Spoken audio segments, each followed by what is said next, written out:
can't focus on the loss of my son.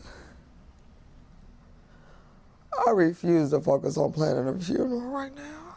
I can't even wrap my head around it. I can't touch it. I can't. My only focus is justice. I eat, breathe, and sleep justice.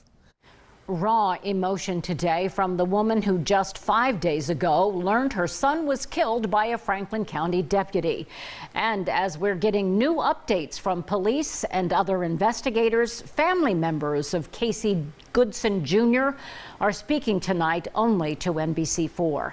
Good evening, everyone. I'm Colleen Marshall. And tonight, my co-anchor Carrie Charles sat down with Goodson's mother and their family attorney in her only local interview today.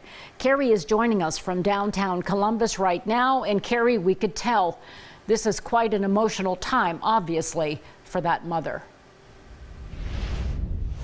Yeah, Colleen, to say the least. In fact, Tamala Payne says the last 5 days have been pure hell. She is emotionally drained, but she has fight in her. She says that fight is to see that justice is served. In fact, she told me she wants murder charges filed against the deputy who investigators say shot and killed her son.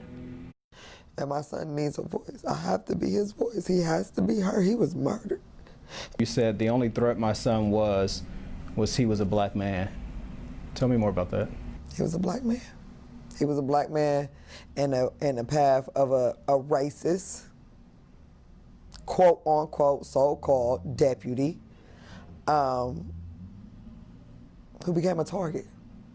He was a black man in the path of an angry man that was given a badge and uses his badge to harm black men and now kill.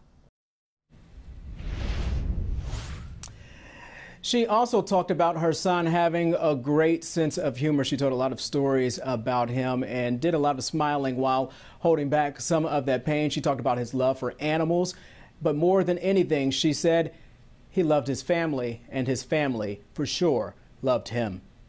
You know, we've been hearing a lot about the scene and how things played out last Friday. We want to show you some pictures. You can see Goodson's keys still in the door. His family says he left the dentist appointment and picked up sandwiches. You see them on the floor. There are bullet holes, 3 of them, in the screen door. Now, Colleen, in just a few minutes, you are going to hear from Attorney Walton, who will respond to the preliminary information about the autopsy that was released today. That's coming up in just a few minutes. Also, we should tell you, you can see more of my exclusive interview with Tamala Payne tonight on NBC Nightly News with Lester Holt. You know, I'm curious, Carrie, she talked about she wants justice to be done. Have investigators at all been in touch with the family or with the family attorney to tell them where things stand on this now 5-day-old investigation?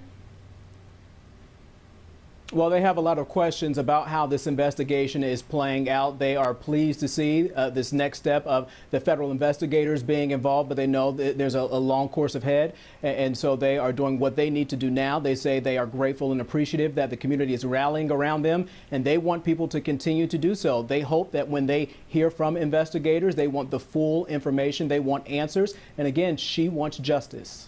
You know, within hours of that shooting, we heard reports initially from the initial investigators on the scene that this young man had been waving a gun in his car.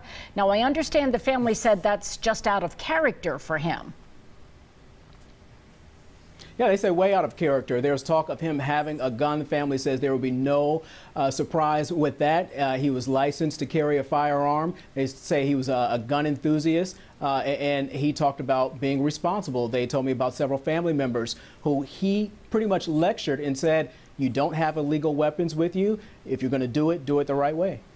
All right, Carrie, I know that you have a lot more to share with us, and we'll be back with you again for that more on this exclusive interview in just a few minutes.